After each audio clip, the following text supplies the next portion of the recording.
Vice President Kamala Harris will campaign in Arizona Friday for the second day in a row. Harris is scheduled to hold a campaign event in Scottsdale before returning to Washington, D.C. tonight.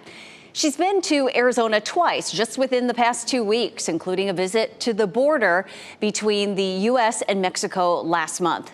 Last night, the vice president got an assist from former President Barack Obama, campaigning on her behalf in the battleground state of Pennsylvania. Together, we have a chance to choose a new generation of leadership in this country and start building a better and stronger and fairer and more hopeful America. Former President Obama will travel to swing states Arizona and Nevada next week to campaign for Harris. Former President Bill Clinton is also hitting the campaign trail for the vice president next week. Clinton will travel to Georgia on Sunday and Monday and then is planning a bus tour in North Carolina.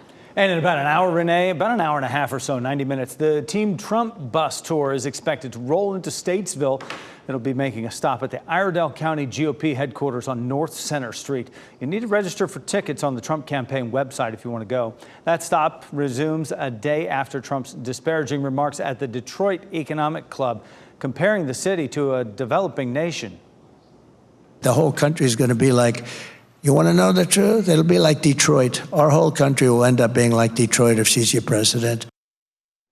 His remarks drew sharp criticism from Michigan Governor Gretchen Whitmer. You don't come into Detroit and speak to the Detroit Economic Club and then denigrate the city of Detroit. It shows he's totally out of touch. And Democrats in the state were quick to point out the growing population and drop in crime.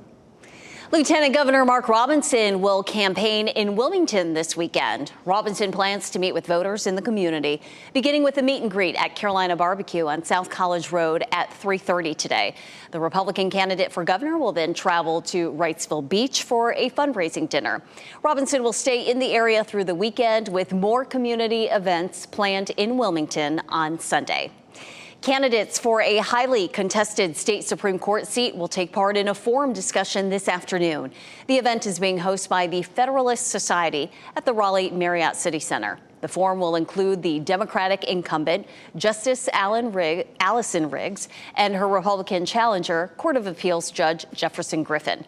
The discussion gets started at 3:30 and will be moderated by High Point professor Scott Gaylord.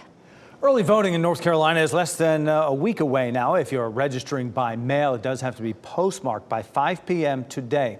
You can also use same-day registration at any of the early voting sites in your county during the early voting period. It requires an ID and proof of address. Here are some important dates to remember going forward. Early voting starts October 17th. It runs through the Saturday before the election, November 2nd. Election day is Tuesday, November 5th. You cannot use same-day registration on Election Day.